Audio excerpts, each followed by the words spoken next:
가정의 영적 회복을 위한 30일 묵상 21일차 묵상을 시작하겠습니다. 5월달부터 시작한 가정의 영적 회복을 위한 묵상이 어느덧 열흘을 남겨두고 있습니다. 처음 이 묵상을 시작할 때 세 파트로 나누어서 묵상을 진행해 나가겠다고 말씀을 드렸습니다. 첫 번째 파트는 우리 가정이 회복되어야 될 부분이었고, 두 번째 파트는 우리 가정이 싸워야 할 부분이었습니다. 이제 마지막 세 번째 파트만 남겨두고 있습니다. 세 번째 파트의 주제는 우리 가정이 가져야 할 소망입니다. 그리고 오늘 그 첫 번째 묵상을 시작하겠습니다.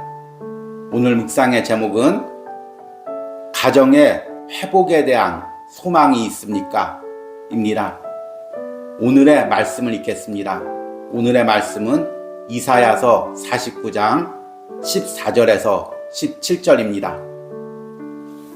오직 시온이 이르기를 여호와께서 나를 버리시며 주께서 나를 잊으셨다 하였거니와 여인이 어찌 그 젖먹는 자식을 잊겠으며 자기 태에서 난 아들을 긍휼히 여기지 않겠느냐. 그들은 혹시 잊을지라도 나는 너를 잊지 아니할 것이라. 내가 너를 내 손바닥에 새겼고 너의 성벽이 항상 내 앞에 있나니 내 자녀들은 빨리 걸으며 너를 헐며 너를 황폐하게 하던 자들은 너를 떠나가리라. 아멘. 오늘의 묵상입니다. 가정을 위해 기도할 때 가장 어려운 부분은 오랜 기간 기도해도 바뀌지 않는 현실입니다.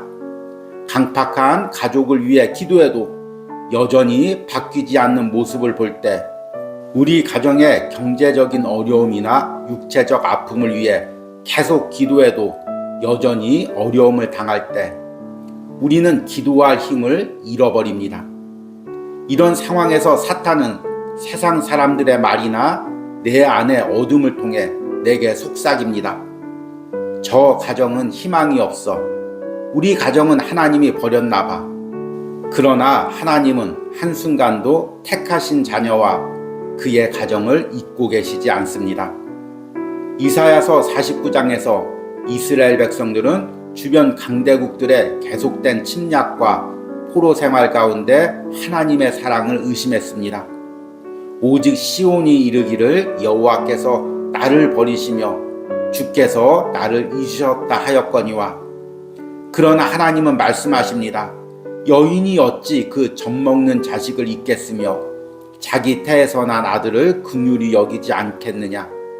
그들은 혹시 잊을지라도 나는 너를 잊지 아니할 것이라. 세상에서 가장 강한 사랑이 젖먹이 자식을 향한 어머니의 사랑입니다. 자신의 젖을 먹고 있는 아이를 향한 사랑을 끊을 수 있는 어머니가 누가 있을까요?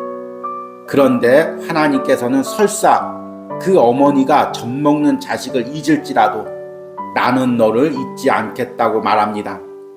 이것이 하나님의 자녀와 그 자녀의 가정을 향한 하나님의 변치 않는 사랑입니다. 그 사랑을 오늘 말씀에서는 우리가 하나님의 손바닥에 새겨져 있다고 말합니다. 여러분은 세상이라는 망망대해에 우리 가정만이 던져진 것 같은 느낌을 받을 때가 있습니까? 아무도 우리 가정을 돕지 않고 하나님조차 우리 가정을 잊어버린 것 같은 절망을 느낄 때가 있습니까? 그러나 우리 가정이 하나님 손에 새겨져 있습니다.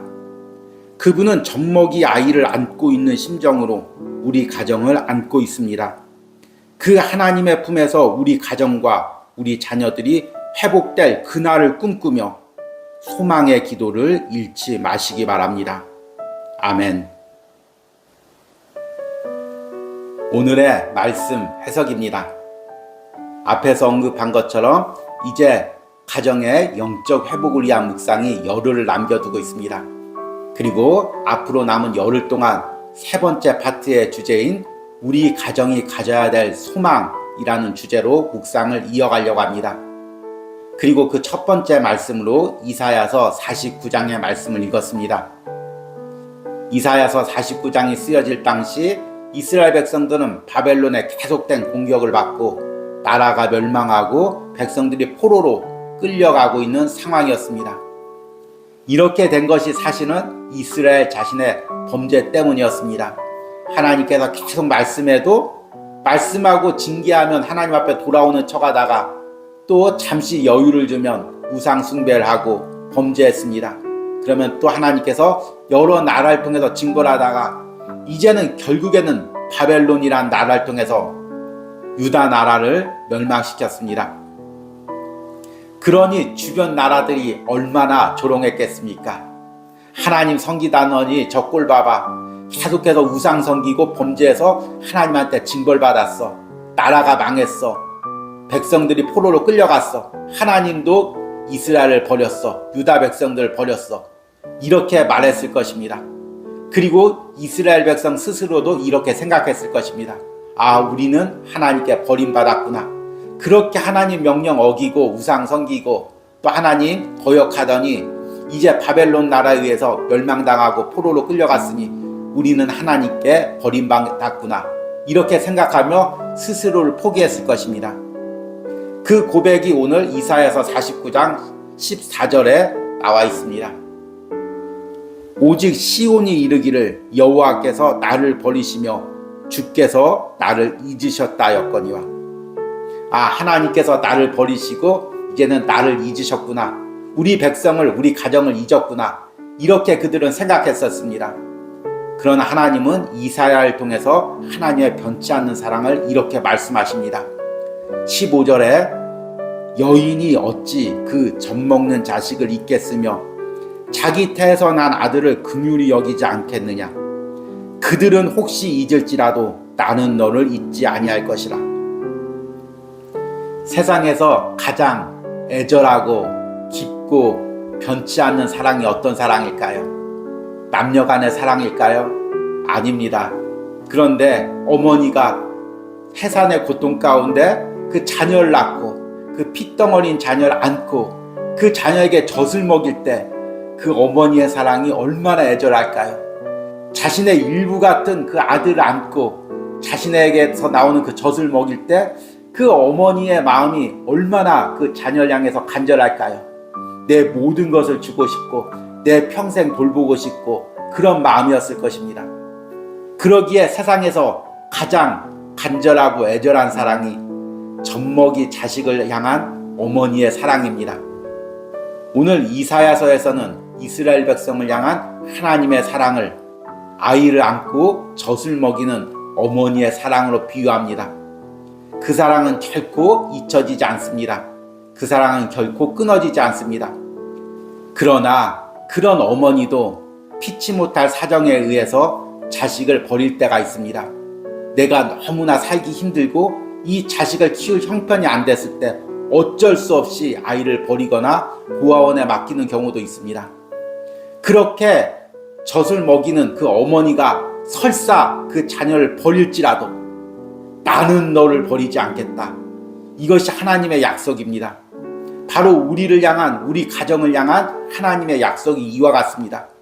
젖을 먹이는 어머니가 그 자식을 버릴지라도 있을 수가 없는 일이죠. 그러나 간혹가다 세상에서 그런 일이 있습니다. 그럴지라도 나는 너를 버리지 않겠다. 절대로 버리지 않겠다는 그 말씀이죠. 바로 우리 가정을 향한 하나님의 사랑이 이와 같습니다. 여러분, 신앙의 가정도 때로는 이사야서 49장의 이스라엘 백성들과 같은 상황에 놓여질 때가 있습니다. 세상에서 많이 핍박당하고 어려움을 당해서 마치 세상이라는 망망대에 우리 가정만 던져진 것 같은 이런 외로움과 막막함을 느낄 때가 있습니다.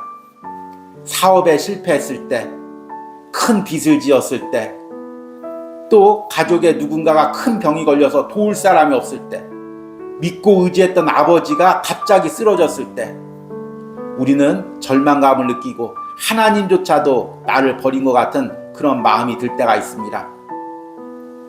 저 역시도 목회를 하다 보면 가족들과 함께 낯선 곳으로 던져질 때가 많이 있습니다. 처음 젊은 시절에 낯선 도시에서 아내와만 단둘이 개척을 할 때 또 가족들과 함께 낯선 사역지로 갑자기 던져졌을 때, 또 아무도 없는 곳에 우리 가정이 혼자 놓여졌을 때, 마치 세상이라는 그 바닷속에 혼자만 던져진 것 같은, 하나님도 지금 우리를 상관하지 않는 것 같은 그런 느낌을 받을 때가 있습니다. 그러나 그때 기도할 때마다 하나님은 오늘 이사야서 49장 15절의 말씀을 제게 들려줬습니다. 여인이 어찌 그 젖먹는 자식을 잊겠으며 자기 태에서 난 아들을 긍휼히 여기지 않겠느냐. 그들은 혹시 잊을지라도 나는 너를 잊지 않겠다. 나는 너의 가정을 잊지 않겠다. 나는 너의 사역을 잊지 않겠다. 하나님이 항상 말씀해 주십니다. 그리고 16절에 하나님께서 이렇게 말씀하십니다. 내가 너를 내 손바닥에 새겼고 너의 성벽이 항상 내 앞에 있나니. 하나님께서 나의 이름을, 그리고 우리 가정의 이름을 하나님의 손바닥에 새겼습니다. 하나님의 손바닥에 새겼으니 누가 감히 하나님의 손바닥에 있는 것을 지울 수가 있겠습니까? 어떤 존재도, 어떤 인간도 그렇게 할 수가 없습니다. 그리고 하나님께서 주실 회복을 17절에 이렇게 말씀하십니다. 내 자녀들은 빨리 걸으며 너를 헐며 너를 황폐하게 하던 자들은 너를 떠나가리라. 하나님이 주실 회복을 약속하는 것입니다. 여러분, 지금 우리 가정이 어떤 어려움을 겪고 있습니까?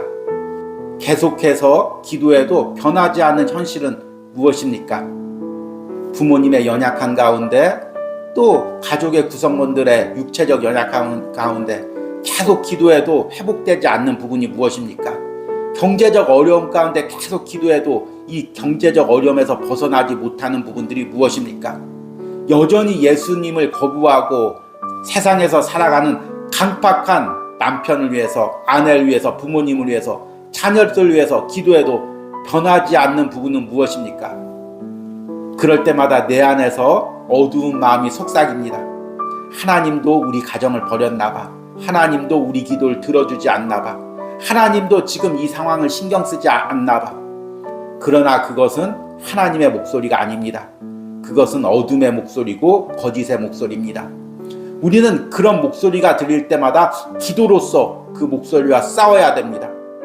하나님께서는 절대로 우리 가정을 버리지 않는다. 하나님께서는 절대로 나를 버리지 않는다. 하나님은 절대로 우리 자녀를 버리지 않는다. 이 소망으로 기도할 때 우리는 끝까지 기도할 수가 있습니다. 이 소망을 잃어버리면 우리는 기도할 수가 없습니다. 가정에 대한 영적 묵상을 하면서, 우리가 가정에 대해서 기도하면서 그동안 내가 잃어버렸던 소망이 무엇인지를 다시 한번 깨달으시기 바랍니다. 그리고 다시 한번 소망을 가지고 가정을 위해, 또 가족 구성원들 위해서 끝까지 기도하시는 은혜가 있기를 소망합니다. 오늘의 적용과 기도입니다. 내가 가정을 위해 기도하다가 소망을 잃어버린 부분은 무엇입니까? 다시 한번 우리 가정이 하나님의 약속 아래 있음을 확신하며 기도하시기 바랍니다. 아멘. 우리 함께 기도하겠습니다. 오직 시온이 이르기를 여호와께서 나를 버리시며 주께서 나를 잊으셨다 였거니와 여인이 어찌 그 젖먹는 자식을 잊겠으며 자기 태에서 난 아들을 긍휼히 여기지 않겠느냐. 그들은 혹시 잊을지라도 나는 너를 잊지 아니할 것이라. 주님, 주께서 우리 가정을 돌보시는 것이 마치 젖먹는 어린아이를 돌보는 어머니의 마음과 같음을 다시 한번 말씀을 통해서 깨닫습니다. 그리고 설사 그 어머니가 자식을 버릴지라도 하나님은 버리지 않음을 다시 한번 깨닫습니다. 세상 사람들이 뭐라고 할지라도, 환경이 어떠할지라도 하나님께서 결코 당신의 손바닥에 새긴 나의 이름과 우리 가정의 이름을 잊지 않는 줄 믿습니다. 하나님, 기도하면서 변하지 않는 현실 가운데 낙담하는 가정들이 오늘 말씀을 통해 다시 한번 소망을 가지게 하여 주시옵소서. 하나님이 우리 가정을 돌보고 계십니다. 하나님이 우리 가정을 책임지고 계십니다. 나의 방법과 나의 계획이 아닌 하나님의 방법으로 반드시 우리 가정을 회복시켜 주실 줄 믿습니다. 그 회복에 대한 소망을 가지고 끝까지 인내하며 기도할 수 있는 은혜를 오늘 묵상에 참여하는 모든 심령과 가정들에게 부어주시옵소서. 예수님의 이름으로 기도했습니다. 아멘.